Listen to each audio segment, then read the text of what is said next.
നിർത്തടാ. റോഡിലൂടെയാണാടാ സൈക്കിൾ ഓടിക്കുന്നേ. ഇറങ്ങി പോടാ പറ്റി. ഒരു കൊലക്കേസ് കഴിഞ്ഞ് ഇറങ്ങിയുള്ളൂ, വെറുതെ എന്നെ വീണ്ടും ജയിലിൽ കയറ്റിക്കരുത്. ചേട്ടാ ഇന്നത്തെ കേരള. അതെന്താ നാളെ കേരളം ഇല്ലേ? ഞാൻ ദശമൂലം വൈദ്യരാണോ? ശിവനാണല്ല.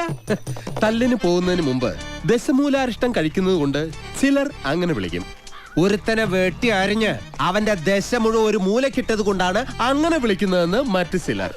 സ്ത്രീകളെ ഞാൻ തല്ലാറില്ല, പക്ഷെ ഇതുപോലെ ചിരിക്കുന്നവന്മാരെ ഞാൻ വെറുതെ വിടാറുമില്ല.